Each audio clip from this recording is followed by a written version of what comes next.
to survive around the toughest circuits? Are you fed up of making poor mistakes that end your races? Well, here at Apex Sage Coaching, we will help you reach your full driving potential. Whether it be a road course or an oval, we have a coach that will improve your ability. Over time, we will iron out those mistakes and make you become the driver you wish to be. And soon, you'll be making last lap passes for the win. For more information, reach out to us on Twitter at Apex Sage Coach.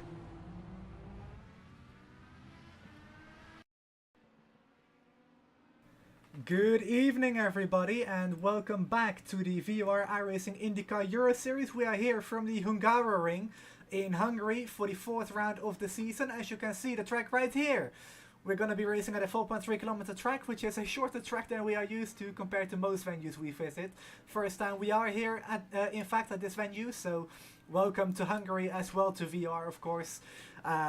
We are going to be trying out this venue for perhaps future trips to this place. So here we are in the Euro Series, of course, title sponsored by Apex Sage Coaching.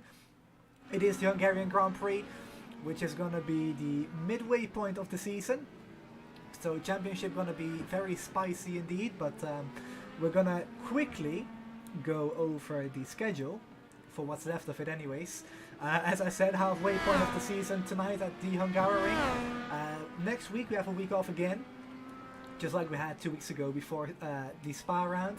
Then we go to Long Beach, which will be a double header with the main series, which we are also going to be racing in tonight, by the way, at the Motegi Oval.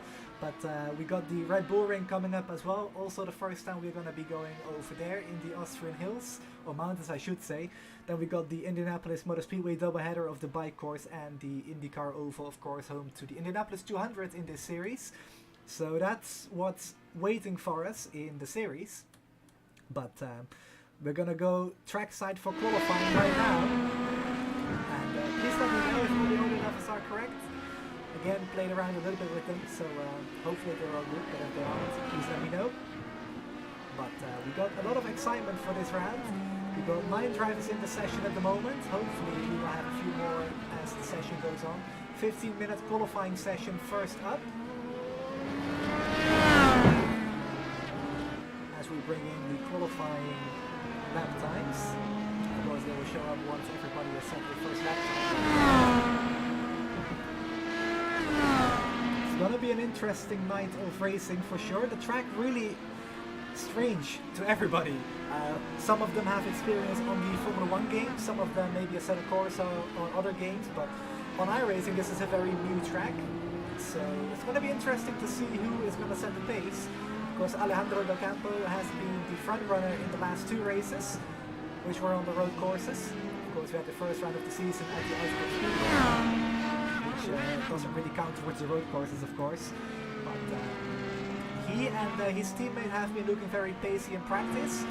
I'm going to try to pronounce this name, Juan Manuel Frias Ganes. It's not roll off my tongue that easily when I'm commentating on the race itself, so I'm going to try my best. But yeah, Juan is going to be making his first appearance tonight, so we would like to welcome him to the series. A lot of excitement around this team on Twitter earlier today, so these guys are looking forward to their debut as a team. Of course, Alejandro already raced last week and 2 weeks ago in the Euro Series, but for Juan it's going to be his very first start. And like I said, he and his teammate looking very pacey, so expecting big things from both of these guys. But 15-minute qualifying session, of course, as always.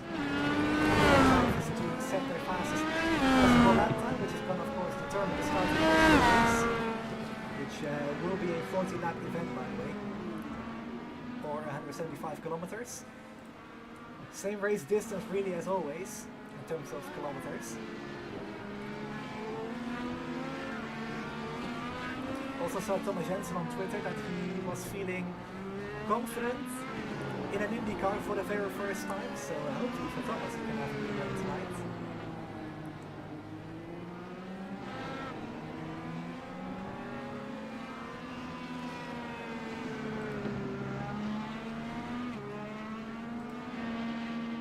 Not sure why we aren't getting the lap times on the board. Let me figure this one out. I think there have been a few people that set lap times though, so let's reload the overlays. Maybe that works.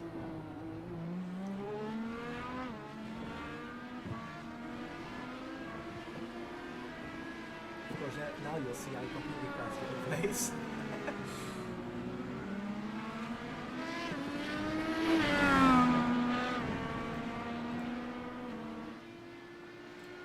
Alright.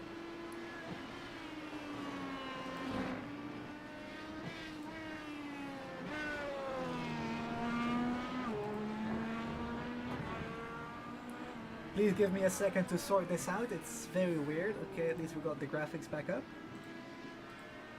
How about the timing tower? That works. Here we go.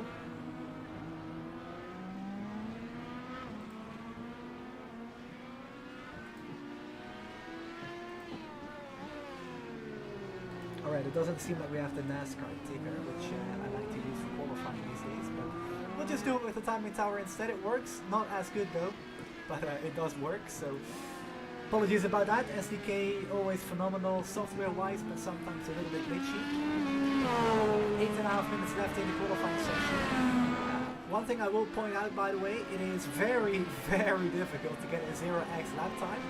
The drivers will have a 14x limit until they reach the black flag penalty, which is going to be a stop and hold of, I believe, 40 seconds on the road and street courses, that is. And then after that, when you get to 20x, so 6 incident points later, so basically you could see it as 14, well 13 really tokens before you get the penalty. So that's really something for the drivers to keep in mind as the night goes on. Of course, the Hungaroring is quite famous for its runoff areas. Of course, it's quite a modern track in many ways because it was opened in 1986, but has gone through many, I wouldn't say reconfigurations because it's still mainly the same track, but of course this section, like we are driving through right now with Thomas Jensen, that was redesigned, I believe, in 2002. One thing that was part of that track is there was actually like a river flowing through that area, which the architects couldn't work out for some reason, but they fixed that later on, which kind of gave us the layout we have now. Turn 1 used to be a hairpin similar to the last corner around this place, but now it's a much shallower entry to the corner and a much wider exit of it. The braking zone for turn 1 is certainly harder, which provides a little bit more overtaking, so that's good. But Hungaroring, not really a venue that the IndyCars ever visit. Not in the fix, not in the open or whatever series. It's really the first time that these guys are tackling this course on competitive level.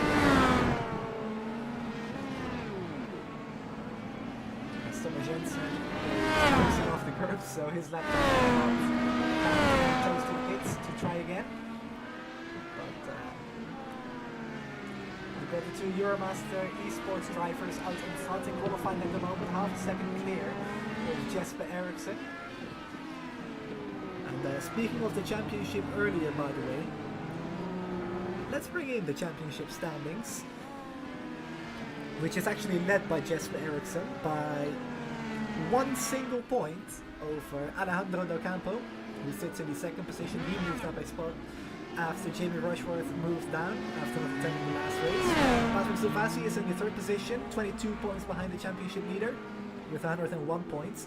That's the top 3, and then we have Sepp Kinder in the 4th position and Oscar Fredriksson, the reigning series champion, sitting in the 5th position. We're then going over to the team's championship, which is led by Team Watson Racing by quite a margin over Velocity Online Racing. 58 points is the difference. So TWR doing a great job. Of course, Patrick has had a solid run of podiums in the last few weeks. So great for Patrick, of course, and also for the team. Seb last week not being so lucky. He was involved in an incident very early on, so had to tow to the pits, get damage repaired, and he was stuck in that down for pretty much the entire night. Alright, let's give it another go to get the overlays up, and here we go. It works. There you go. Last lap. We should get the best lap. That's probably a little bit more telling. There you go. 127.8 by Juan Manuel Frias Games. But Alejandro Del Campo, not too far, a tenth of a second difference, not even that, half a tenth of a second the difference is between those two. So go Jesper Eriksson, championship leader, sitting in the 3rd position.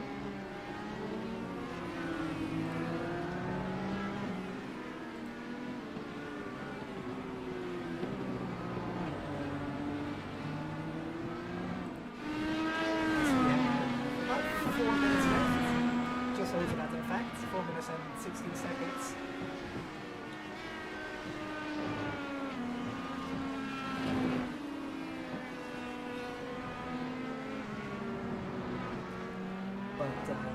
Let's pick up the man from Hungary, his home race back in 2000. He's actually not looking forward to this race. I was actually surprised to hear that as well last week.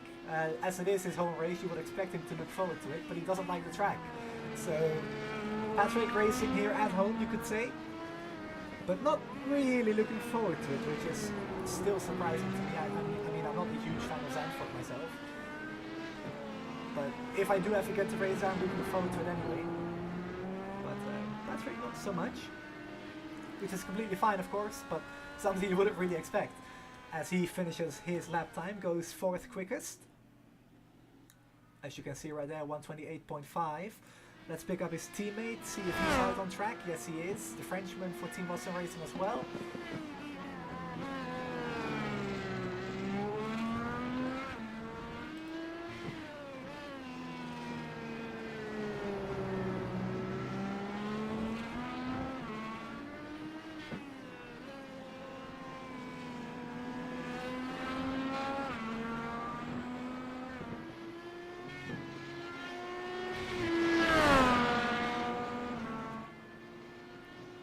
Seppu puts in a lap of 129.1. Not 100% sure if that one was put in just now, but at the moment 7th fastest. 9 drivers have set a lap time at the moment,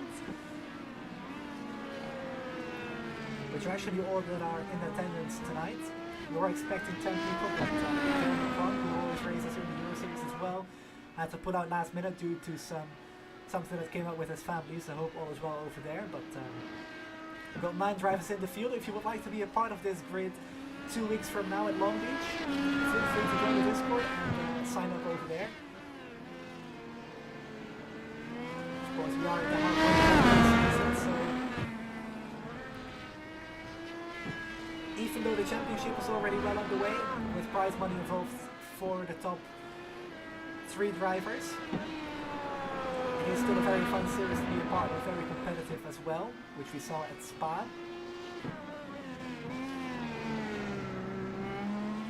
Of course, with the addition of Juan Manuel racing as well, it's going to be even more competitive at the front especially.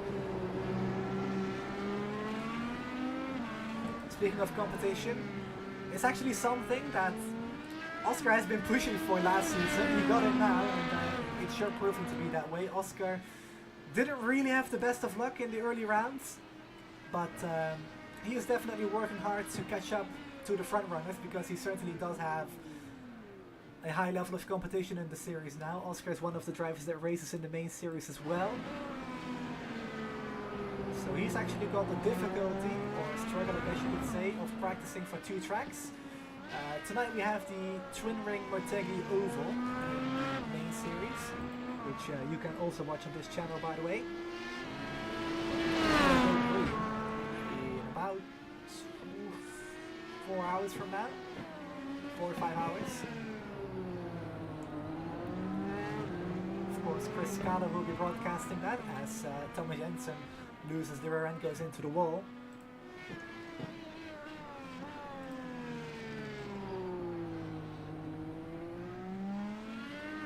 As we pick up Ross Stratton, he actually made a very interesting attempt at passing Thomas Geisel last week at Spa, which was actually one of my favorite passes I've seen in the Euro Series. It was certainly very ballsy.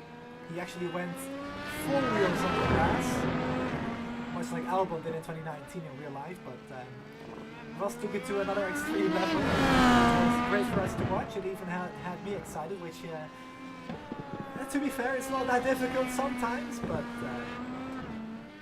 it's not something I expected to see in the Euro Series. Nothing to take away from these guys, but we don't always see passes like that, which is great to see. Qualifying is over, so So these drivers on their final attempts, as Alejandro Docampo wraps up his qualifying effort. He does not improve on his 1:27.911 he said earlier, so I think it's safe to say that Juan Manuel Frias Games is going to be on the pole position tonight, which is a very impressive feat considering it's his first start. I'm not sure how familiar he is with this car, but like I said, certainly very impressive to take a pole position right at your first attempt in a new league. So congratulations to him, as Ross Fretton is the only car out on track still.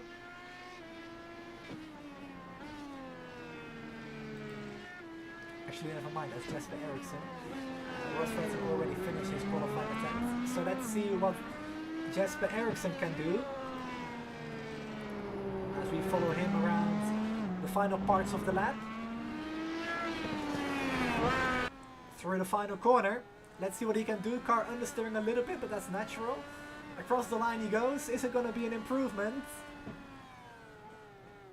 I do not think it was. So he will stay third quickest in tonight's qualifying session from the Hungaroring. So qualifying is complete as we wait for the race results to come in.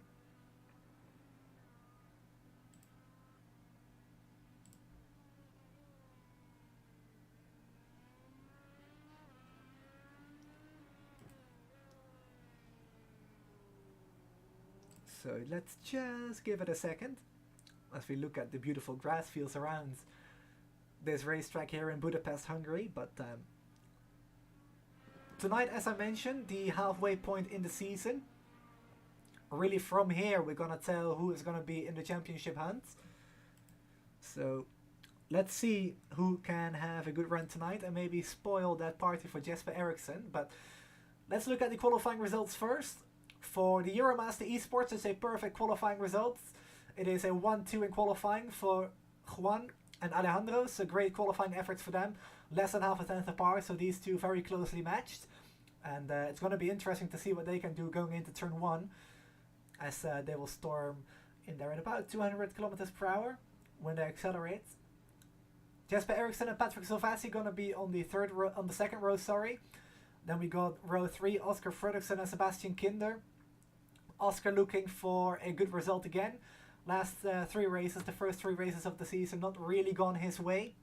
So hopefully for him he can do a little bit better tonight. Then we got Thomas Jensen and Ross Fretton on row 4. And Turan Majid, the final driver on the starting grid, 1.5 seconds off the pace. And he's one of the drivers that was actually struggling with the track temperatures, which is something he was very vocal about on the Discord. But nobody else seems to be having issues, so let's wait and see as the cars are going to grid up behind the Porsche pace car. We're going to get ready for 40 laps around the Hungaroring. As I mentioned, first time visiting this track, so going to be a lot of unknowns, especially going into turn 1 at the start. Cold tires, nobody really knows the braking point, so it wouldn't surprise me at all to see a repeat of the start incident in the Formula 1 race there last year. But let's see what the qualifying tire choices are going to be. Currently seems like the top 3 are going to be on the reds. Then we have... who is this? Can't really tell. Behind the pace car. We got Patrick Silvassi on the blacks. Then we have Oscar Fredriksson on the reds again. Then on the primaries is going to be Sebastian Kinder. And also on the primaries is going to be Turan Majid and Thomas Jensen, with Ross Fretton in between on the reds as well. So here we go from the Hungaroring. It's going to be a Euromaster Esports 1-2 qualifying. Can they keep it that way going into turn 1? As the pace car will make its way onto the pit lane. As I mentioned, Euromaster Esports on the front row. And they're already a very early start by these two, as we have Oscar Fredriksson spinning right out of the final corner, but we are underway as the field storms into turn 1. It's a very calm start at the moment. Thomas Jensen having a look up the inside of Sebastian Kinder. He's going to go by, but Juan Manuel Frias Games keeps the lead into turn 4. We go now. So now going to 2-4.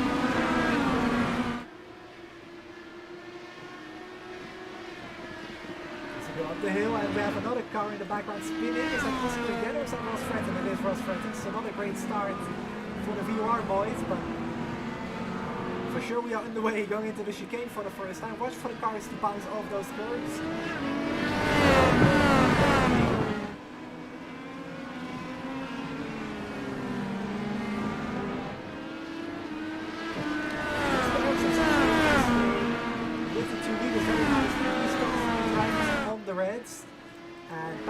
The first one on the blacks, so he will struggle early on for tire temperature. Sorry, speaking of track temperatures, though, that's maybe about 45 degrees Celsius, so not a very cool track at all. But, of course, that will help the primary facts a little bit more.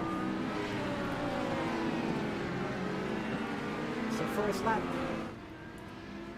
in the books here at the Hungaroring. First time we visit this track. Fuel numbers very much unknown. Are expected to fall off quite soon though, so let's keep an eye on that. As the top three are within a second of each other.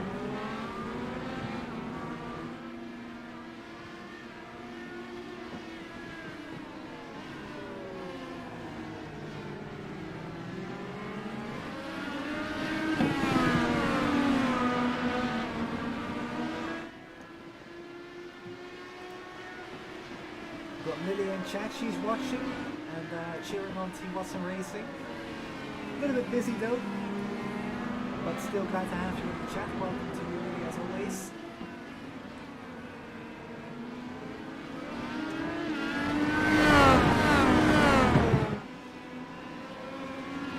So going through this twisty bit, which is going to become more and more difficult as time goes on. The reds will fall away, especially on the rears. So watch for the cars to get a little bit of oversteer going through these high-speed turns.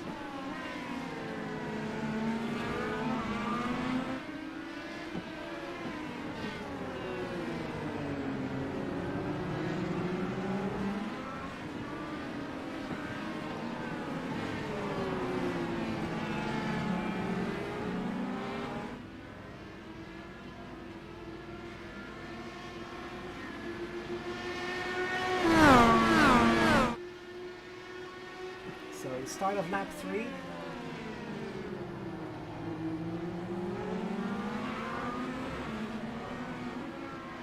It is still the top 3 leading, all bunched up together, and they're actually pulling away to about 4 seconds now to Patrick Silvassi.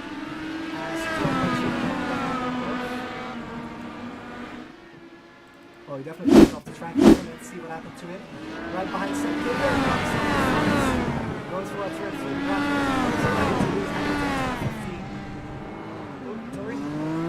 Almost spun the car again. So let's see what happened to Oscar Fredriksson at the start then, because I want to see.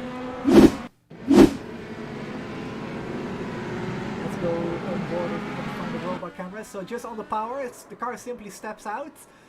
Ooh, actually just keeps it off the wall. So great job to keep the brakes locked and not slide into the wall.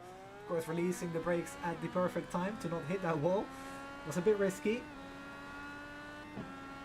Let's have a look at what happened to Ross then, as he goes through turn 3, clips that curb and actually unsettles the car on the cold tires, so goes around, and luckily nobody else hit him. I want to grab another angle of this one if we can. Like I said, he's going to clip that curve on the inside, which is actually quite a high curve compared to the rest of the track. The car really bounces off and gets quite upset there, so once you hit it, there's really no way you can save the car. But luckily for him, he didn't do anything with anybody else, and he was actually able to continue. As you can see himself, in the background. Gonna be right at the back for the start of this race. And actually something has happened to your race leader. Alejandro Docampo is now leading from Jesper Eriksson with Juan Manuel Diaz-Gomez in the third position. I want to see what happened to him, if we can find it. So here we go. So Alejandro moved his teammate to the inside of the first corner, and actually Juan goes really easy into turn 1, I have to say. Goes out wide onto the curb, and Jasper actually bounces right on the move that Alejandro made on his teammate. So Jasper gonna go around the outside of turn 2 here. Gonna hold it around the outside. Actually squeezes quite to the inside as well. Great job by Jasper to move himself into the second position. If we go back live. Savassi is now in the frame as well. For some reason, Del Campo has a 5-second lead over the second and third position. So Jesper Eriksson and Juan Manuel collided. Somewhere. Where did this happen though? Oof! Juan's gonna outbrake himself, and actually he's gonna tap Jesper Eriksson on the rear, but it appears to be netcode though, because the front wing of Juan magically repairs itself, and Patrick Silvassi right behind must be thinking what's going on here, because these guys have been racing away from him, but now very much bunched up together. Let's see if we can grab another angle from the chopper.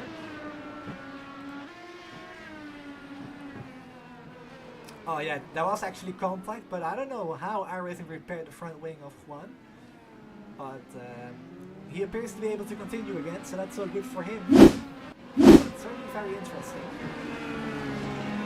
So Alejandro Del Campo gonna be closing in massively. Actually, he's gonna pass Jesper Eriksson in the Drivers' Championship if these guys stay where they are. Because Alejandro is very much known already as a qualifying maestro. Of course, he got beaten to the pole by his teammate today.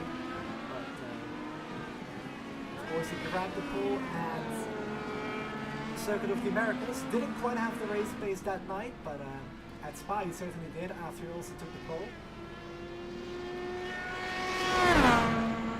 If it's safe to assume that he has sorted out his race pace, he might be set for a win tonight, but of course there's still 35 laps to go, so still very early on in this race, as Ross Fretton has had issues and seen, for sure I think you should look at that rear wing on the car. It's not very good looking anymore. There you can see it's completely off the car basically. Let's see what happened to him. Through turn, actually gets Lewis on the curb, and that's a hard hit to the guardrail on the inside of the track. For sure some suspension damage on the left.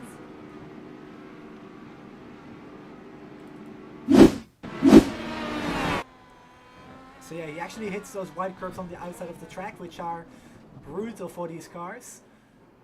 Really upsets the car as well, just like in turn 4. Turn 3, sorry, I keep getting those corner names, numbers, sorry, messed up, but Ross not really having the race that he had hoped for going into this one. Let's have another look at this. So just loses the back end, actually clips the tire wall as well, which is going to be even worse for him. So drops all the way to the back, is going to get this damage repaired, but he's going to be right at the back for the rest of the night.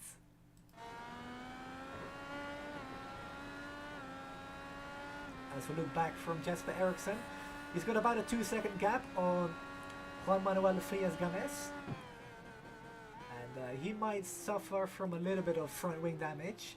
Of course, he did hit Jesper Eriksson not too long ago, so it wouldn't surprise me one bit if there was some sort of damage to the front of his Delauer IR18.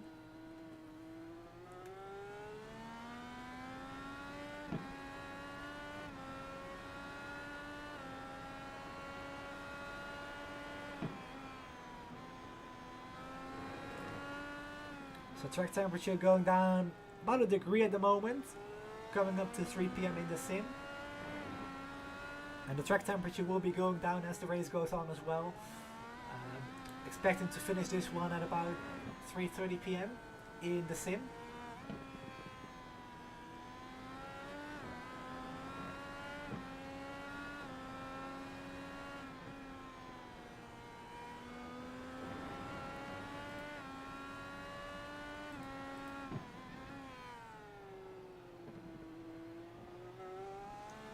So as I mentioned at the start of the show, going through the schedule, next week we have an off week again.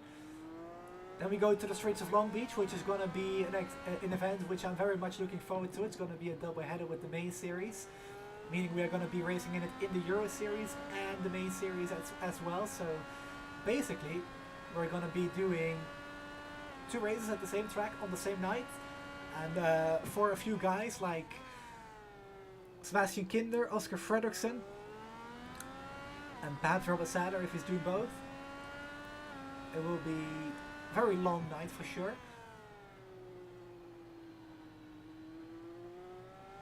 As we're coming up to about a quarter of the way into this race. And Alejandro Docampo has got a 6.77 second lead, actually maybe a 6.8, 6.9 now. So Docampo for sure pulling away at this stage. And Docampo is one of those drivers, like I said, he didn't really have the race pace at Circuit of the Americas, but really at Spa he seems to have figured out how to control these firestones a little bit better, just to maintain the temperatures, keep them more consistent in the operating window, and therefore he actually picked up a lot of race pace, which is good to see for him, of course, as he makes a challenge at the Series Championship. Of course, $25 for the champion, $10 to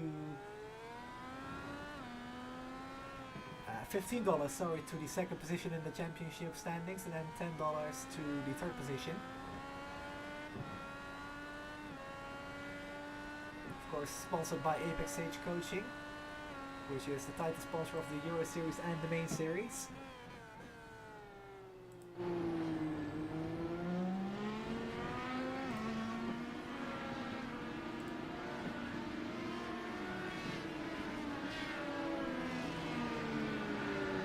Getting message that Tony G passed Ross Fredriksson, I believe, from the incident. Was it from the safe goal? Yes, it was from the incident.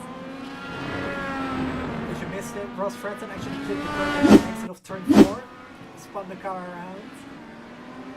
Another round, he just spun him into the wall, as you can see right there, very hard hit. And also damaged the suspension in the rear wing. It wasn't his only incident from tonight, as we go back to lap 1, he spun on the exit of turn 3, where he also took the curve, just of the car, and actually got very lucky that Patrick Silvassi didn't hit him there. And just going back a little bit further, Oscar Fredriksson, also for Velocity Online Racing, teammates to Ross, didn't have the best of starts as well, spun out of the final corner, coming to the green. Of course, later on, this incident between Jesper Eriksson, who was in front of Juan Manuel Frias Gomez, and Juan outbraving himself, tapping Jesper on the ring, and damaging Juan from the ring himself. So, not an ideal starting race for the... Well, at that time they were the top 3. Well, they still are, but not as closely bunched up together anymore as they used to be at the start. And really, that incident gave Alejandro Docampo a 7-second lead as he tries to extend that to a little bit further.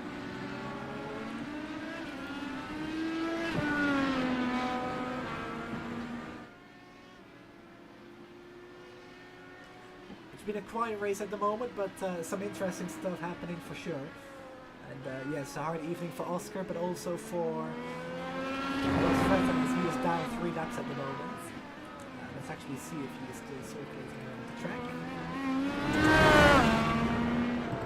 Right here, you can see where everybody is on the track. Docampo going through the S's right now, Eriksson exiting the chicane. Frias Gomez also exiting the chicane at the moment, with Patrick following in right behind. And trying to look for Ross if he is still circulating. Yes, he is. He's actually going into the chicane at the moment.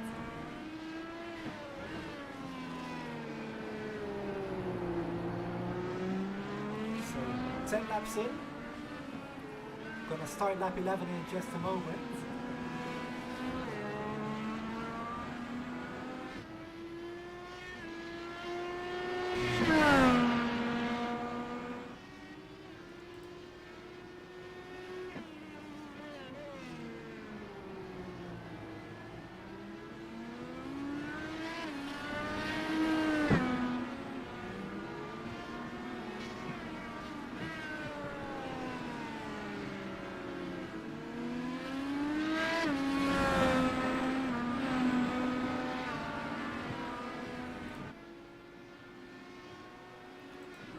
Torren Majid is on the pit. Torren Majid is heading off.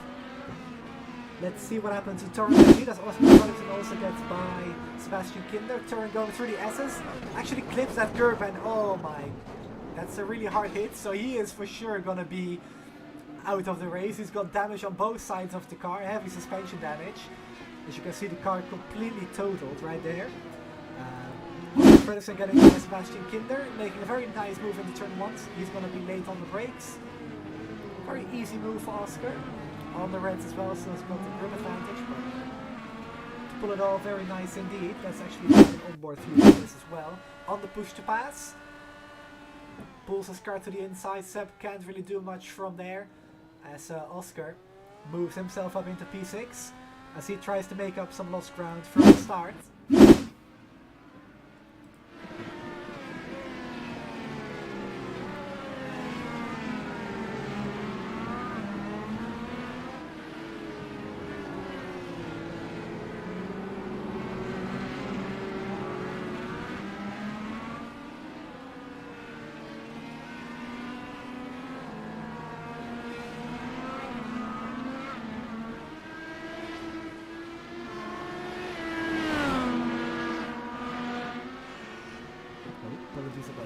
Trying to share the link with a few people. Also, we're at it. Didn't realize I had my sound on my phone on still, so sorry about that. But 12 laps complete. The Campo with a 7.5 second lead over Jasper Ericsson. Not much really going on at the front. So he has got nice and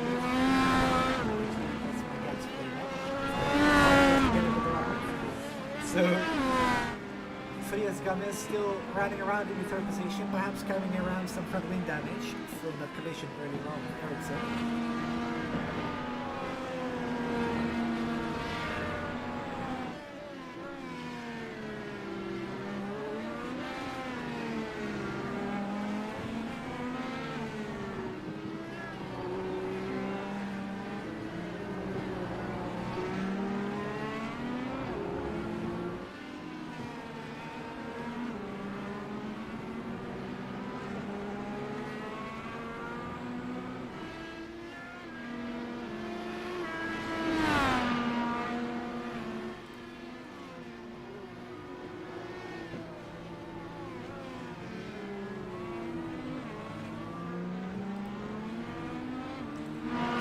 Fredriksson putting in some very nice lap times at the moment, closing the gap to Thomas Jensen. Oscar's last lap time was almost a second faster than Thomas Jensen up in front. Oscar is on the reds at the moment and Thomas Jensen on the black still. Remember that you do have to use both compounds in the race. So if you start the race on the black, you have to run the reds to the end. Which I don't think is going to be the case tonight. But we will have to wait and see. It's a very short track, so it will surprise me.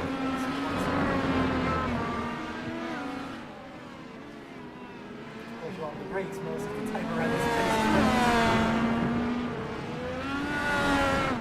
Or not really on the brakes, you're going to be off the throttle for sure.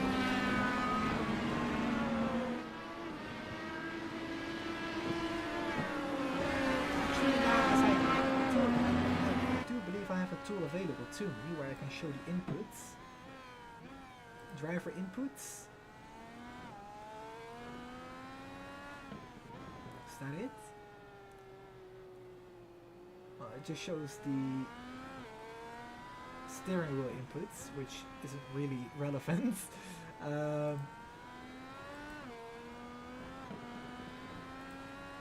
Alright, well, let's just stick with the speedometer then.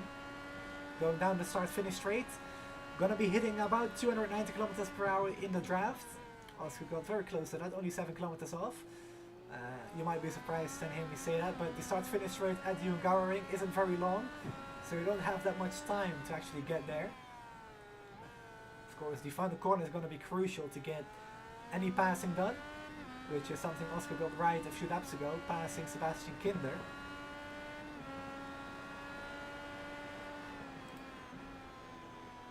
Got 3 viewers in chat. Welcome everybody. Hope you're enjoying it.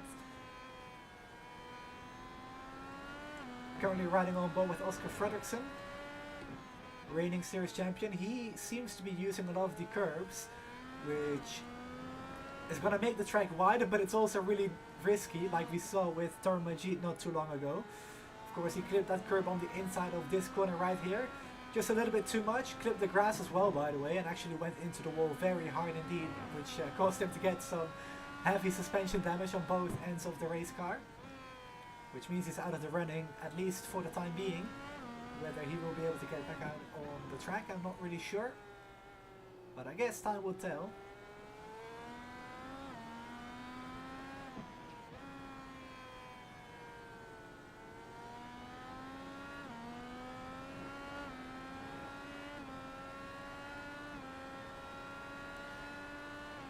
As Oscar is in the draft, not on the push to pass, so not really going for anything just yet. But he is definitely close enough to pounce though. Let's see what he does here. Is he gonna use push to pass? Nope. He's gonna stay off the button for now.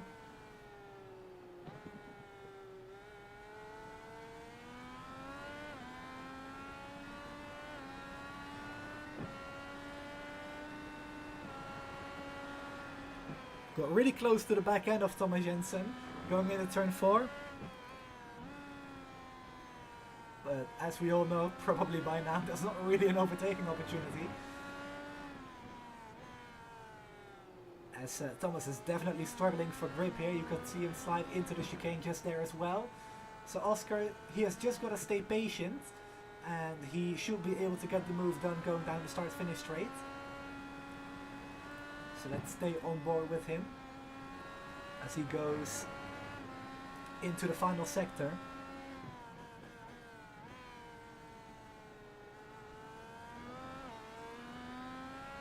Thomas Jensen actually pulling away a little bit again there, so I'm not sure if Oscar can make anything happen right here. Maybe he's going to go into the pits. Nope. Oscar going to stay out. 25 laps to go. So approaching the halfway mark of tonight's race, the Hungarian Grand Prix. Of course, the league's title sponsored by Apex Age Coaching. Go check them out over in the description where you can follow Isaac on Twitter. But as I predicted, Oscar not close enough to make a move into turn 1 this time around.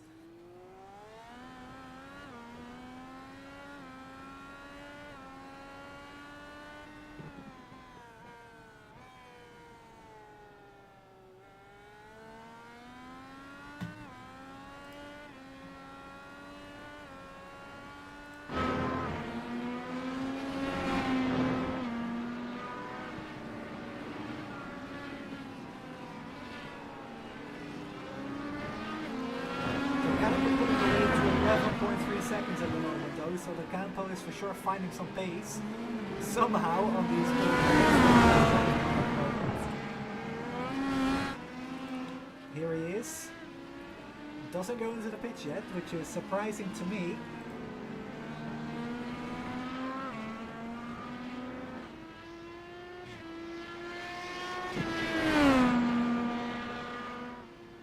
I really would have expected the Reds to fall off a lot more than they did so far. Maybe they will fall off in about a lap or two, I don't know.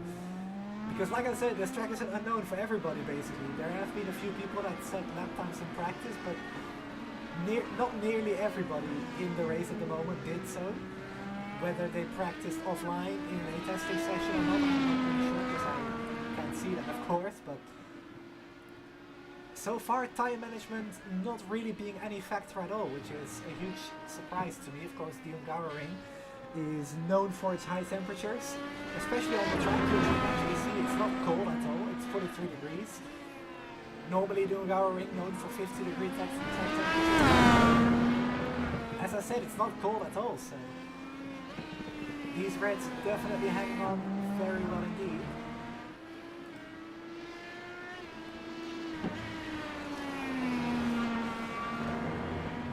Keep the track map up for a little bit longer.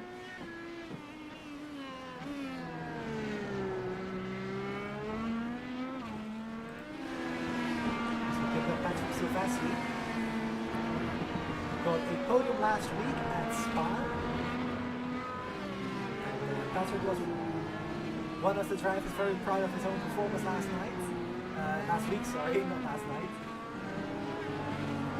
And he appears to be on a roll in terms of consistent scoring. He's been on or near the podium all season long. So Patrick definitely having a great season so far.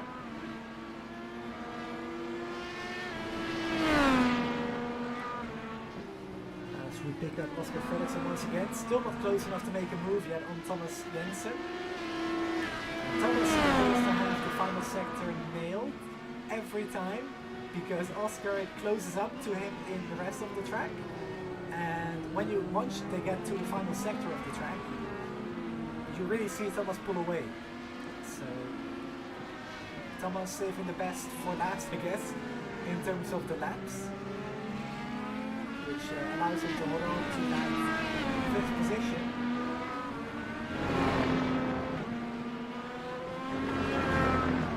These two are very much the closest cars on track at the moment.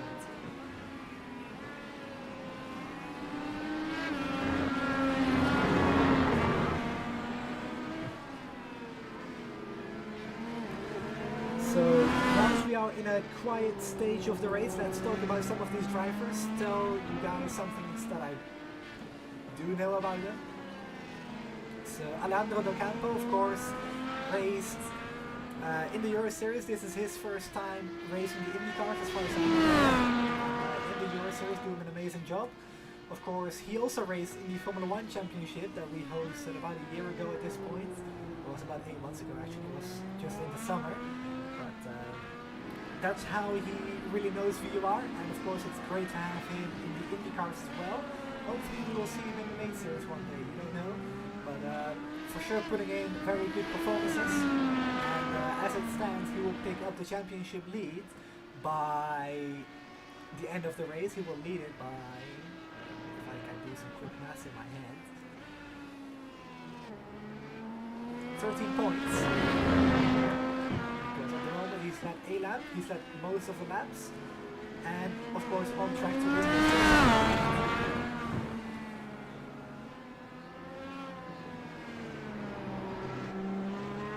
Of course Jesper Eriksson, the man currently winning the championship going into this event.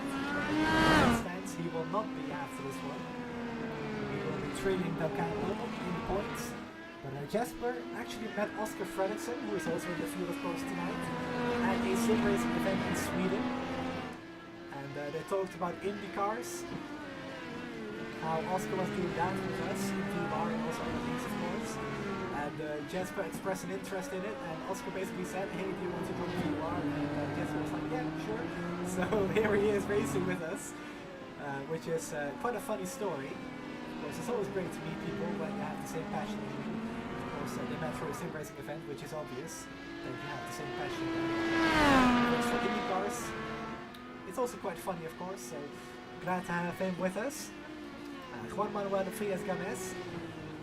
I actually don't really know much about him at all. I will have to kind of dig deep on that one myself. We talked to him about his past on iRacing, but he is teammates to Del Campo, so I would expect him to be from the F1 side as well, or at least certainly open wheel. He's making his debut tonight. So welcome to him to the series. Patrick Silvassi racing for Team Watson Racing. He's actually got 7 podiums in VOR. He said last week that he was going to update it, but he didn't do it yet. But yeah, 7 podiums in total. Of course, the Platinum IndyCar Series part of VOR is now in World Series. Doing a great job. Podium last week. Picking up pace in the car, so good to see. Thomas Jensen, as I said at the start of the broadcast, finally feeling confident in this car. I have to say it's actually showing because he's holding off Oscar Fredriksson, which is not the easiest driver to defend from. And he is doing it very tactically as well, pulling away in the middle to last part of the lap. And letting him, that's Oscar Fredriksson I'm talking about, close in the first part of the lap. So in doing so, he's actually able to pull away and stay in front. But we will go through the field later on as we have the first takers from pit road. Jesper Eriksson gonna be the first one to do so. Juan Manuel Frias Gomez going to follow him in. Patrick Silvassi, Thomas Jensen and Oscar Fredriksson also going to follow him in. So Oscar not going to do the overcut. As he closes right up to the gearbox of Thomas Jensen going into the pit lane. As you can see, Thomas Jensen driving through the pit stalls. I'm not sure if that's legal, so we will have to wait post-race if anything is going to happen there. But Jesper Eriksson, the first one to come in, the first one to go back out again as well. Here he is, exiting the pits. Thomas Jensen also going to exit the pits. And Del Campo is the only car that really stayed out. He is leading, of course, still. But I want to see which tires everybody went on to. So Juan Manuel went to the blacks. Patrick Silvassi went to the reds. Of course, he started the race on the blacks. Jesper Eriksson with a massive wiggle out of turn 3. Luckily, he caught that under control. Sorry. But he did lose a little bit of lap time to Frias Gomez. So not really sure what happened to him. Maybe he got some damage that he had to get repaired from his collision with Frias Gomez earlier. Thomas Jensen goes to the reds as well. Oscar Fredriksson on the blacks now, so I expect Thomas to pull away from Oscar. As Del Campo is in the pits as well, he's going to go to the blacks. If I'm not mistaken, right? Is he going to go to the blacks? Yes, he is. He's going to exit the pit with 19 laps to go. And he's going to be in the lead quite comfortably as well.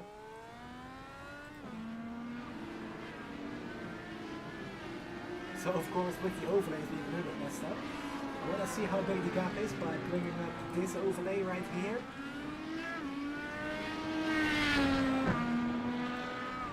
As we can see, the gap is 17 seconds over his teammate Juan Manuel Frias Gomez, so 17.5 seconds pulled out by Alejandro Del Campo. He for sure has got race points absolutely nailed, and nailed the Firestones as well.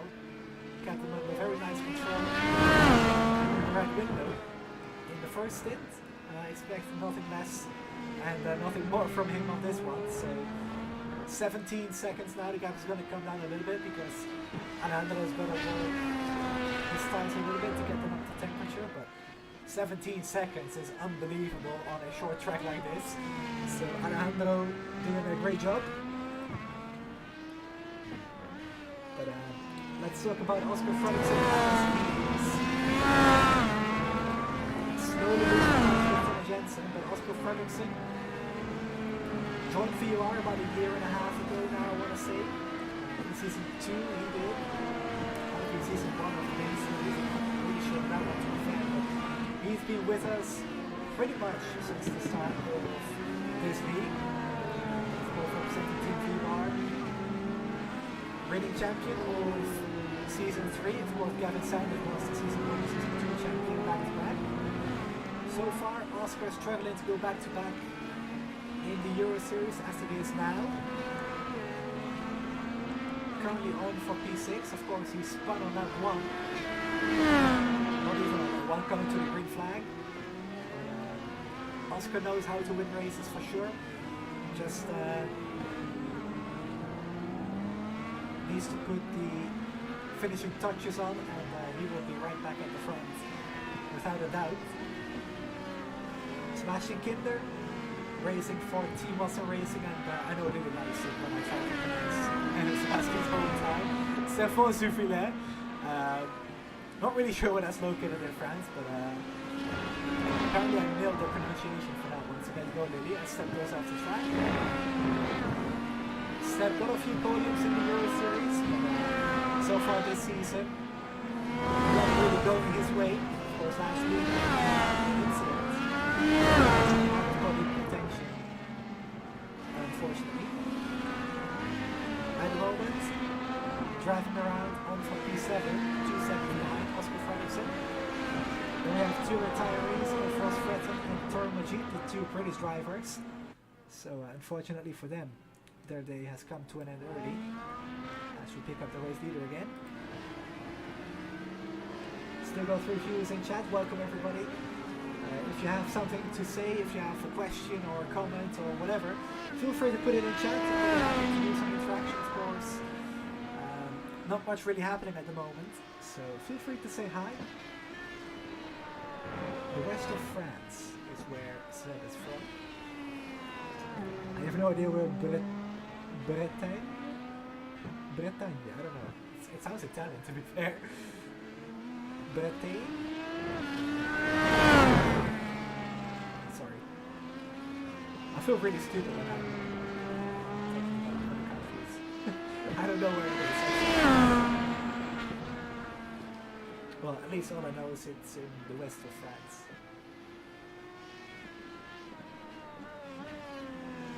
My French besties from Christmas.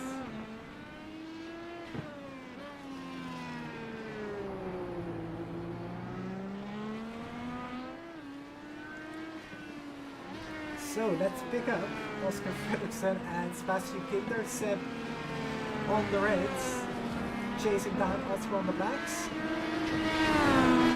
Here he is going through the S's. Well, Oscar not really gonna get the best of runs through this corner here, so Seb gonna be very much in striking distance going down the start-finish straight. So let's stay on ball with Seb.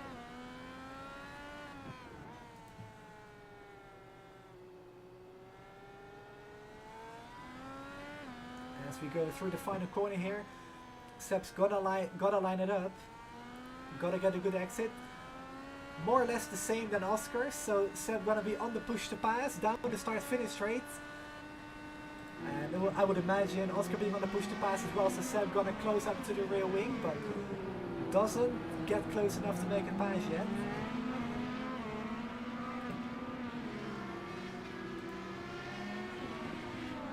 In terms of push to passes, Seb has still got 8 left, and Oscar still got 6 left, so both of them want to push the pass down the front stretch. The only driver still running, of course not including Toro Majuki, is already out. The only driver with 10 pushes left still is in third position, as he is also chasing down second position.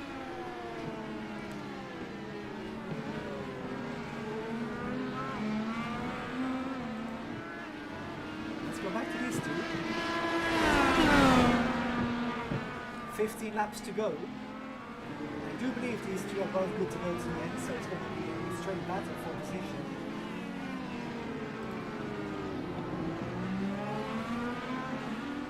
Oh, they're already going to be racing here. Oscar made a mistake just as he was looking at the chat, sorry. Seb Kinder going to have a look around the outside, but not much more than that at the moment. Oscar going to go defensive for the final corner. Oscar's spot is going to then step up here in the final corner, which he does. So that means Seb has to get out of the throttle, but now they're both going to be a push to pass again. 5 pushes for Oscar, 7 for Seb. Seb's going to pull to the inside out of the draft. Going to go late on the brakes, going to try to force it down the inside, which he does. Oscar going to hold it though around the outside, which is going to be inside for the next corner again. Oscar on the inside gonna hang tough. Seb gonna try to cut back right here to try and get a run through to turn 4. But Oscar's gonna hold on for a little bit longer. It's a great defense by Oscar, the Swede, as he holds on to P6 for now.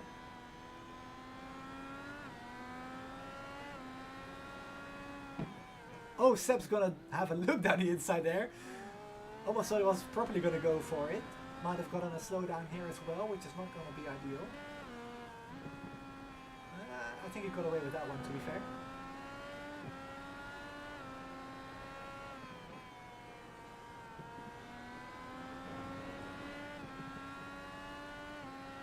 As Juan Manuel Frias Gomez is on the push to pass as well, down the front straight. Probably going to go for a hot lap, I would imagine. Or trying to pull away and defend from Patrick Silvassi, that's probably it actually. Patrick on the reds. I'm not sure if Patrick actually has pushed to pass Matt, because it's something that a lot of the drivers that step into these cars don't know. Patrick's been driving this car for a while though, so I'm not really sure if he's not aware or if it's just an accident that he didn't map it, but it's certainly something I didn't know when I started the IndyCar, which was actually in the league that shall not be named. But I did my races there. I was fast, but I had no idea what the push to pass was, and didn't map it at all when perhaps I needed it then.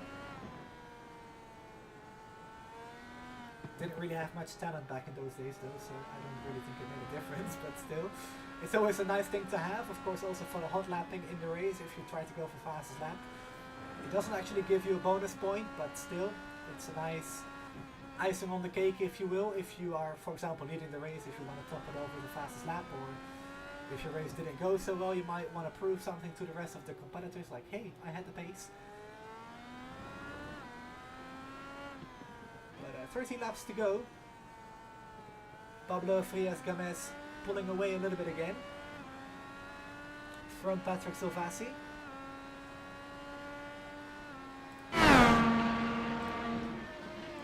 So let's go back to these two. Let's see if what's going to go on to P6 for a little bit longer, or if Patrick Silvassi is finally able to get by. He seems to be quite close though this time around, so they're both going to be able to push the pass probably. Seb not using it this time around.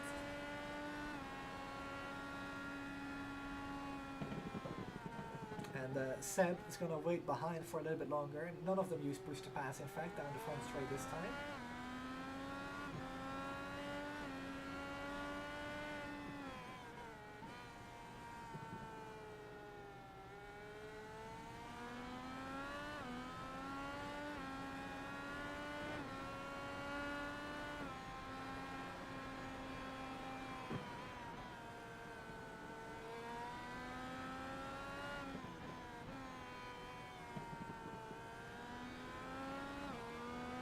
You can just visibly see that Seb is quicker, but there's just no way that he can get by. Basically what I'm gonna say right now might make a little bit more sense as Oscar makes a slight mistake there. Seb doesn't go for the gap, doesn't want to risk it, but basically what's happening right now is Seb is much quicker, but he is not quick enough to pass, which is something that sounds really weird, but basically this is the exact same that happened to Ericsson and Frias-Gomez early in the race. Basically it is that Seb is quicker in the first part of the track, but that's where Oscar is saving his stuff. So basically when you get to the final part of the lap, going down the front straight for example right here, or on the run up to turn 4, that's really when Oscar's going to use most of his stuff to try and defend. But Seb on the push to pass, Oscar going to cover the inside now as we go down the front straight into turn 1. Oscar going to go back to the racing line as much as he can. Seb on the outside line, gonna try to hang it tough there. Oscar with a very tight line out of turn 1. Seb's gonna get the inside as Oscar's gonna cover that inside line very aggressively. And Seb might not be too happy about that. He's gonna try to hold it around the outside. Not able to do so, so Oscar Fredriksson still holds on to that position. And that was really committed by Oscar. Want to see if I can grab a replay from that, but first let's see what's going to happen between these two, because Seb is so close to Oscar.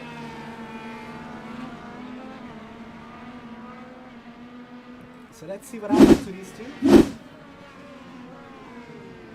So Seb on the inside here, as I try to get a blimp angle from this.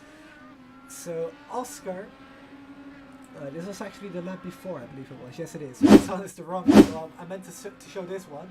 So going down into turn 1, Seb pulls alongside on the outside line. Oscar on the inside is going to get a good exit in fact.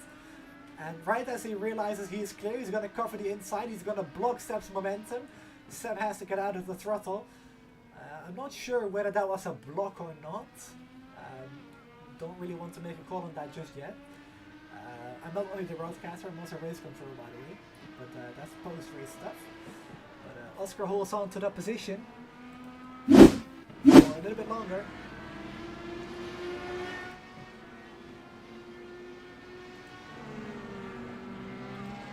And these two now down to 2 and 3 pushes of push to pass left respectively.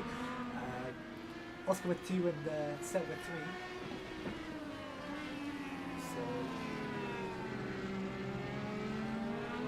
11 laps to go. It appears that dominant win for Alejandro Del Campo. He is, if I can find the gaps, 16.6 seconds clear of his teammate. He is trying to hold off Patrick Silvassi. And Patrick once again on course for a podium. Like last week. As we are inside 10 to go now.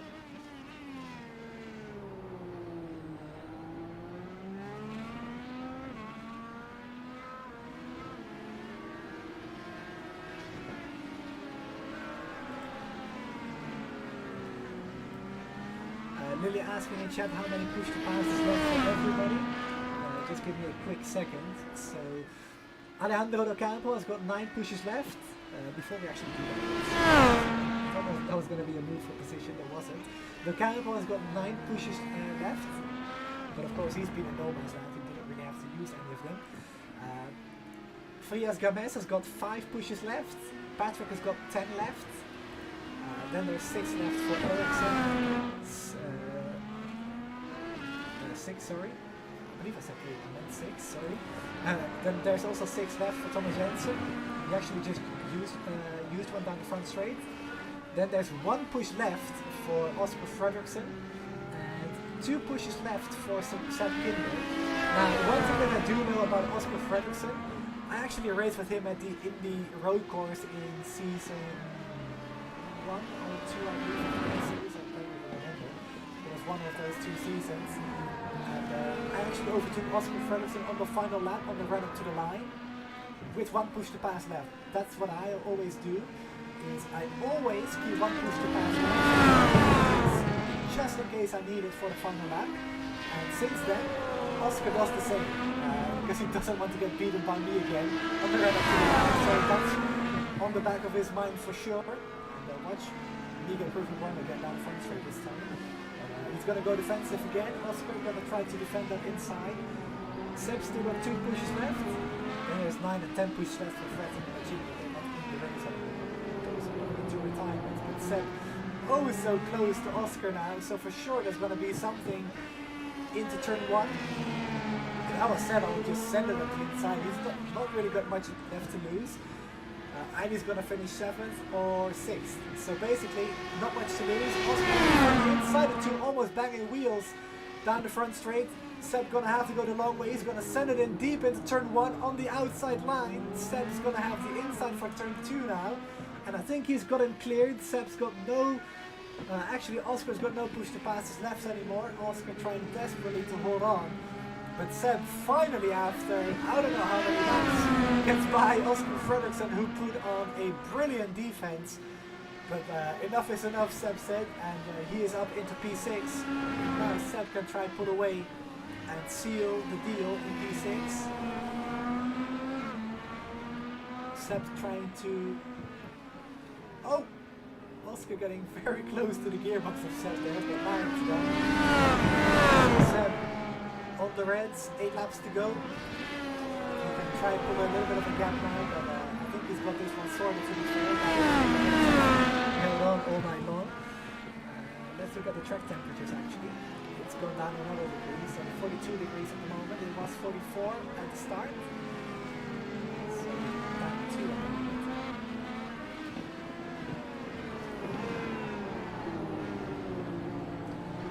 Oh, Seb goes in a little bit there, which might put him under pressure from Oscar Fredriksson. But Oscar doesn't have any push to passes left anymore though. So Seb gonna go defensive, gonna try to break the toe. And does so quite successfully.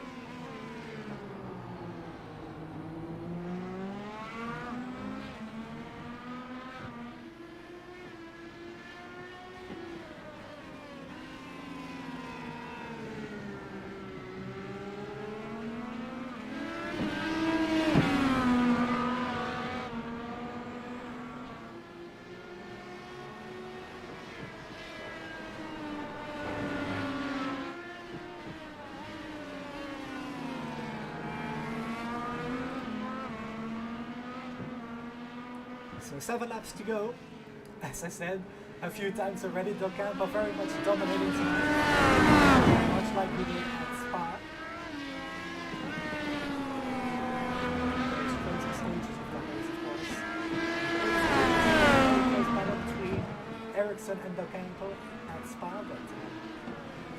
Campbell putting on an absolute clinic tonight, which will give him the championship lead by about 13 points. Actually, that's going to be a little bit more than that because Ericsson is now down in P4.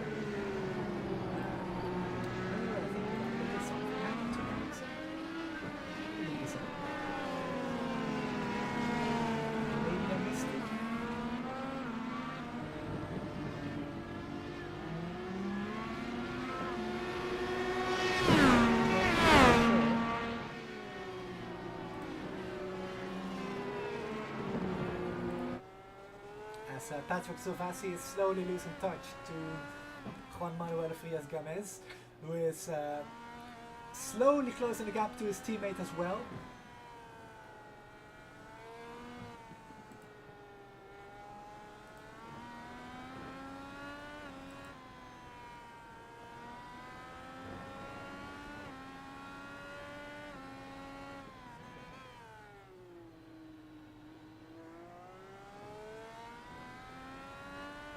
Alejandro has actually pulled out 20 seconds on his teammate now. As he comes across the line for 6 to go. So this race had its exciting moments, but since then it's been quite calm, to be fair. Not much really going on apart from that battle between Kinder and Fredriksson a few laps ago, of course. But the majority of the race not seen too much excitement. That's okay. We've seen plenty of good stuff tonight as well.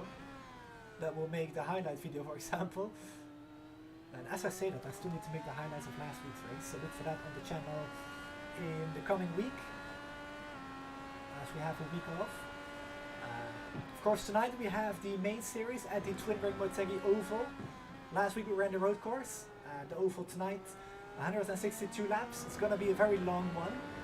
I'm going to be north of 300 laps there, maybe 400 even, if I count practice as well for myself, and perhaps a few other drivers as well, like Alex van der Sand, who will be trying to defend his Season 5 championship in the main series, going to Motegi tonight as well. But we raced there in IES last weekend on Sunday, and gonna do it again here tonight in the main series of VOR, so gonna be an interesting race there. Passing is gonna be very difficult, but it should be an exciting race nonetheless, with strategy involved as well. It's basically, Motegi that is, it's basically the oval that drives like a road course, because you're actually braking for turns 3 and 4 on the speedway package with the tiny non-existent rear wings and front wings, sorry, as well. But Motegi up ahead tonight. Of course, next week for the main Euro series, a week off for everybody to rest and collect their thoughts to know what they need to improve perhaps going forward. But of course, in 2 weeks from now we return to the streets of Long Beach for a Long Beach doubleheader with the Euro and May series. So looking forward to that.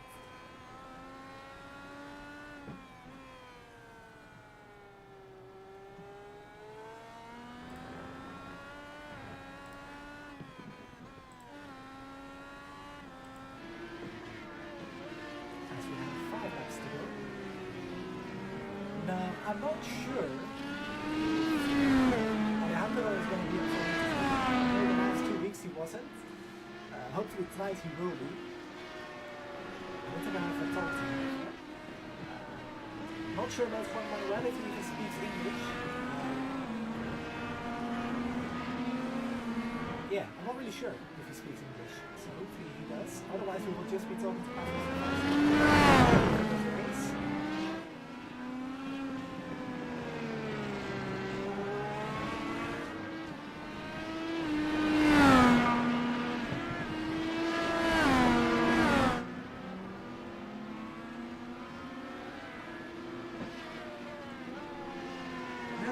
Seb not really pulling away from Oscar, so hopefully for Seb his Reds can hold out the distance, or Oscar might be able to get back at him. Remember though that Seb still does have one push to pass to the flank, should he need it.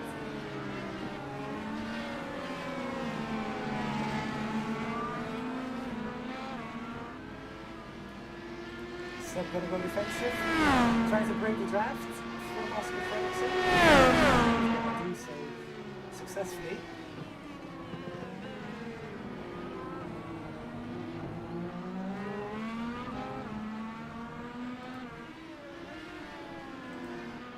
Ericsson though, slowly closing the gap to Sofasi in front of him. 4 laps to go. This might be completely over just yet. Just keep an eye on it. On the timing tower.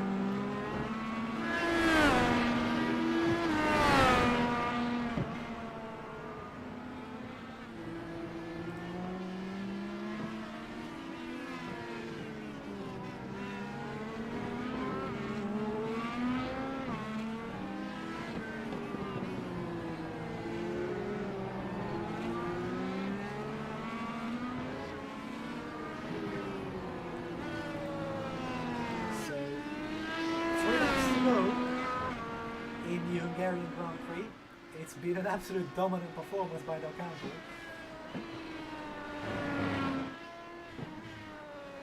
Well over 20 seconds clear of his teammate. And it's going to be a Euromaster Esports 1-2 finish, which I'm sure they and their Spanish friends are very happy about.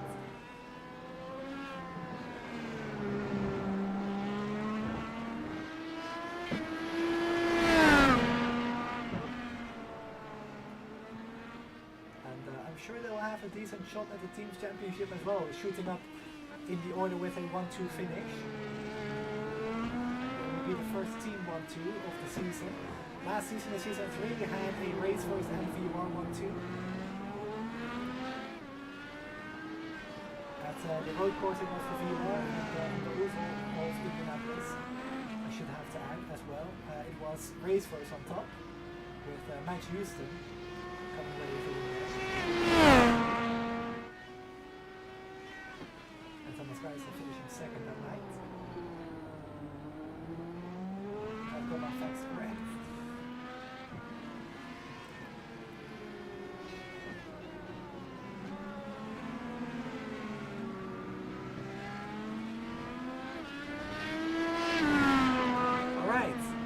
So we've got a battle going on for the third position. Patrick Sofasi going to be under all sorts of pressure from Jesper Eriksson. Both of them on the push pass. 8 pushes left for Patrick though, so he's saved them all up for the last few laps. Gonna go defensive to the inside, gotta be careful. So Jesper Eriksson with the textbook switchback on the exit of turn 2 is gonna pass Patrick Sofasi in the final few laps. In the closing stages for the final podium positions, so move Eriksson back up into those podium positions. Patrick drove an amazing race, but it's not been enough. He has been knocked off the podium into 4th for now. Of course, something can still happen to Eriksson, as Fredriksson has gone back around Kinder as well. These two still going side by side, so it's all kicking off in the final few laps. Kinder defending the inside line for turn 2. Going to slide up in front of Oscar. Oscar going to try to do the cutback. Not going to get the round. The white flag is out for the race leader though. Touch with Jesper. I quickly want to grab an angle from this from high above before we cover the final lap. Of course I can't get another angle, but here it is. Patrick going in deep for turn 1, Jesper also back in the front, but textbook switchback maneuver there, so perfect for Jesper. Let's pick up Del Campo on his final lap en route to a dominant win. Took 2 poles in a row at Circuit of the Americas and Circuit de Spa-Francorchamps. Didn't win at Circuit of the Americas, he finished 2nd there, but he won at Spa as well last week. And, complete domination, an absolute clinic put on by Del Campo tonight. He's going to go to victory lane again for the 2nd time this season. He's going to take over the championship lead by a healthy amount over Jesper Eriksson, who will make up a little bit of ground again. Of course, finishing P3 for Eriksson is only better than finishing 4th. Which will mean the damage is a little bit less, but still, Del Campo with the absolute clinic, as I mentioned so many times. But out of the final corner, has led all of the laps tonight. Apart from the first one, he's going to go to victory lane at the Hungaroring. He wins his second race of the season, takes the championship lead. Then we have to wait almost half a minute for his teammate, Juan Manuel Frias Gomez. What the heck, man? Who Sorry. is going to finish in the second position as Thanks for the drive-through, by the way. Kinder and Fredriksson. I also have one, so you're fine. But Juan Manuel Frias Gomez on series debut going to finish P2. It's a 1-2 for the Euromaster Esports team. Congratulations to both of them, by the way. And Jesper Eriksson going to come home in the third position. With Patrick Sivasi limping home on those melting reds at the end there. Thomas Jensen going to finish in the fifth position if he gets across the line. I'm sure his reds will not be any better than Sivasi's. Solid performance by Thomas Jensen for Vulcan Esports, and he will finish in the fifth position with Seb Kinder and Oscar Fredriksson racing to the line. Maybe Oscar gave that position back, but Seb Kinder gonna finish in the sixth position with Oscar Fredriksson just behind.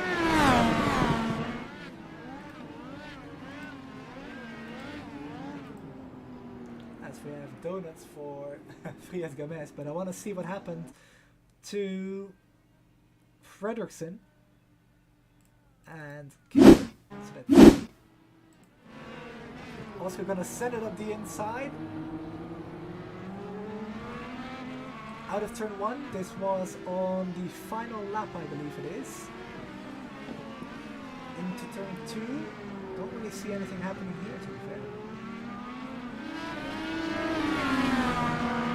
To go a little bit further ourselves to see what happened. Maybe it wasn't a chicane by the timing of the incident, let's see. So Seb's reds are going to be falling off as Oscar gets very close indeed to Seb's red.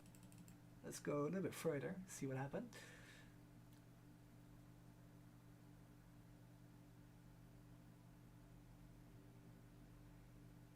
I think it's gonna happen right about here.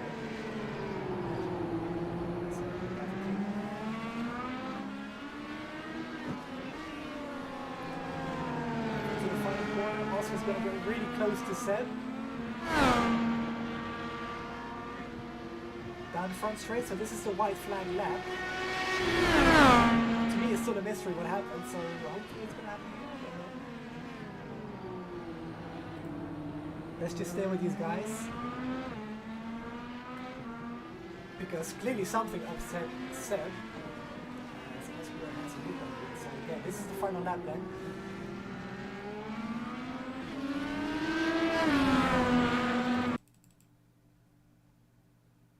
Don't want to wait too long, of course. So, oh, there it is, right there. So Seb on the reds. Gonna go into turn 5 a little bit slowly. Oscar gonna send it there on his blacks. He's got a little bit more grip because the blacks are more durable, of course. But Seb able to keep going.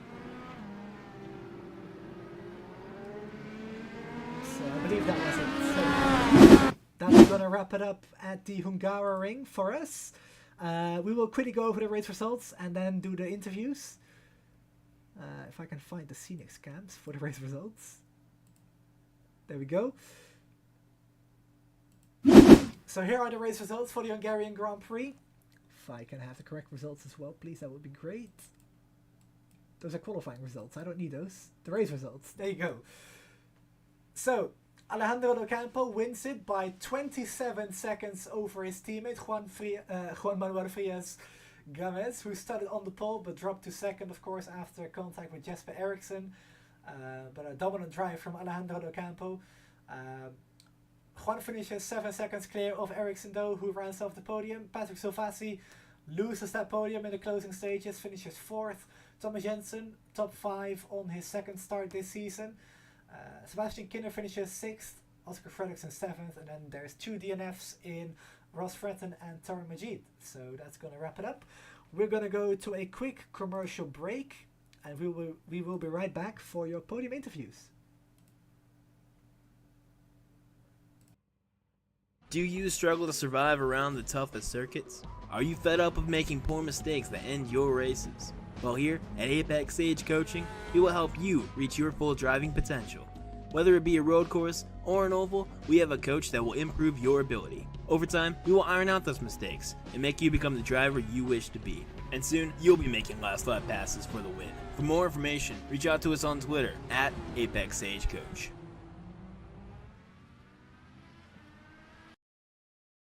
Alright, welcome back everybody. It looks like we have a few people in waiting room, but none of the people that I want to speak to. No offense, by the way, but I want to speak to the podium finishers. So we will just give them a quick second for them to jump in. Actually, let me just shoot them a message.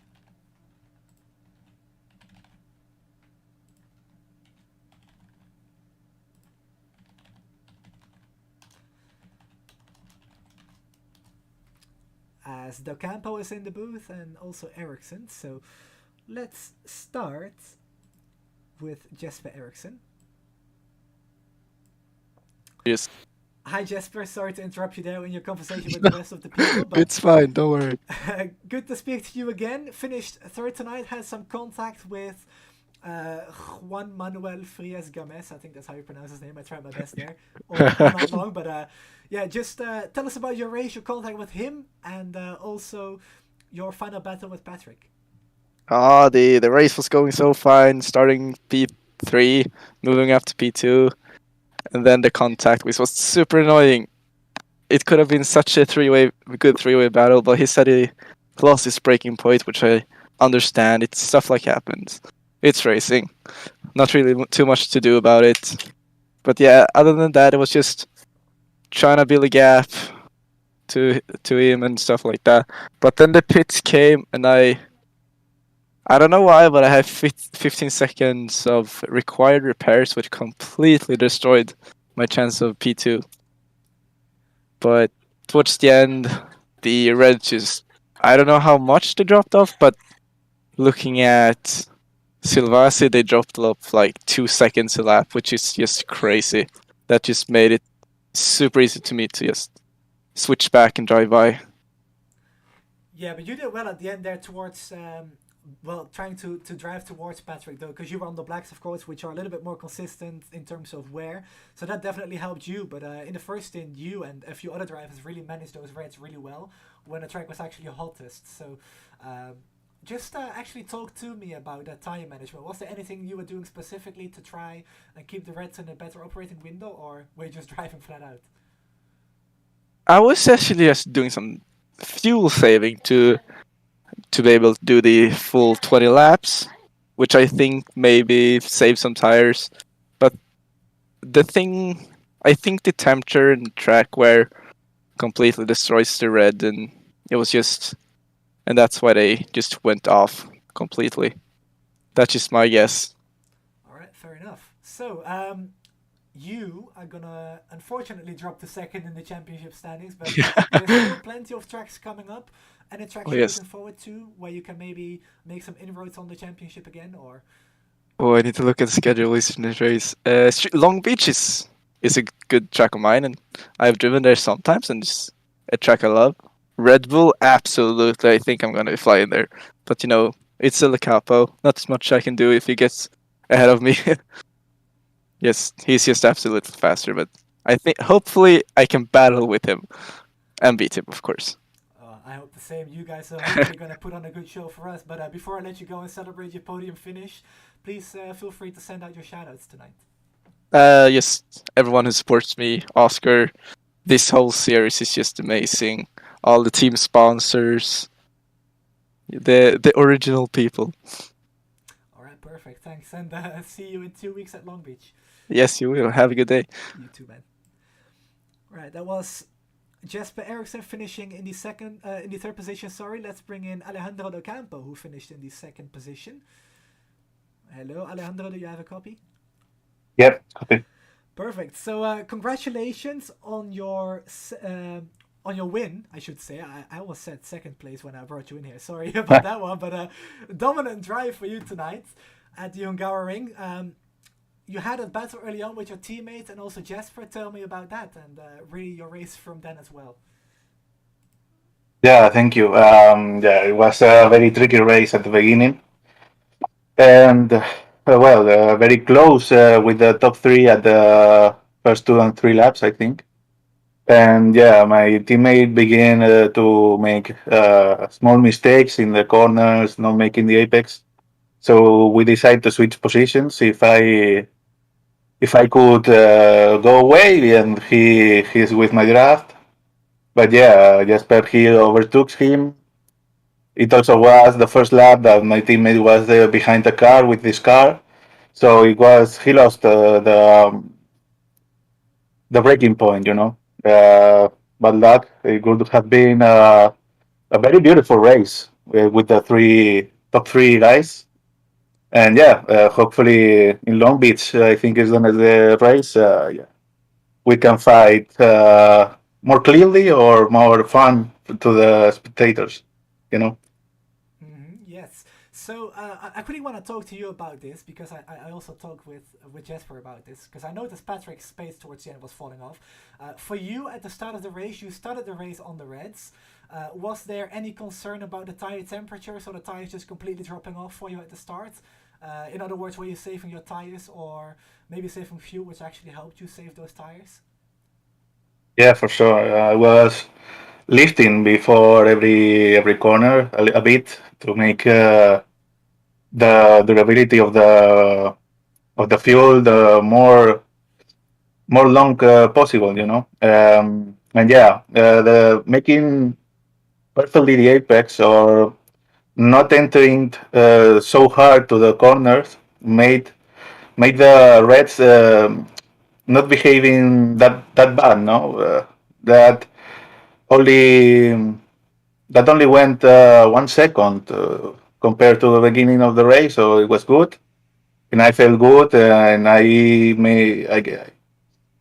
was able to make 21 laps. I never thought about that, but yeah, I thought why not? And then very consistent with the blacks, and yeah, the Steven Field was very helpful to the entire life, you know. Yes, you were actually the only driver as well to do 21 laps. So great job on that. You were definitely the fastest out there and also the best fuel conserver out there. So congratulations. So yeah, like you mentioned in the beginning of your interview, the next race, yes, in 2 weeks is going to be at Long Beach, a track you were looking forward to battling with the rest of the guys. But that's of course 2 weeks away. So before I let you go now, please feel free to send out your shoutouts. Yeah, well, yeah, I'm sure that will be a great race. It's a great track. A bit too tricky, and yeah, hopefully we can fight the top three like today, but the full long race, no? I think they will be great for the championship also. All right, well, that's going to wrap it up then. Thanks, Alejandro, for talking to me, and see you in 2 weeks at Long Beach. Thank you. See ya. Not really sure if he understood what shoutouts meant, but that's completely fine. So yeah, that's gonna wrap it up. We do not have Juan Manuel with us to talk to us, unfortunately. So whether he doesn't speak English or not, I'm not really sure. But of course, congratulations to him on his P2 finish. I messed up a little bit there because I always like to do my interviews in order 3, 2, and then 1. But that's completely fine. So Alejandro Del Campo with a dominant performance tonight at the Hungaroring, finishing in front of his teammate, a 1-2 for Euromaster Esports. So congratulations to both of them once again. And also Jesper Eriksson on the 3rd position. So 2 weeks from now, the Long Beach Grand Prix, which is going to be a double header for the Euro and main series tonight. The main series at Motegi. Tune in then as well. But until then, for next week, the next race, at Long Beach, we hope to see you all then again as well. So thanks everybody for watching and see you all in 2 weeks. Do you struggle to survive around the toughest circuits? Are you fed up of making poor mistakes that end your races? Well, here at Apex Sage Coaching, we will help you reach your full driving potential. Whether it be a road course or an oval, we have a coach that will improve your ability. Over time, we will iron out those mistakes and make you become the driver you wish to be. And soon, you'll be making last lap passes for the win. For more information, reach out to us on Twitter at Apex Sage Coach.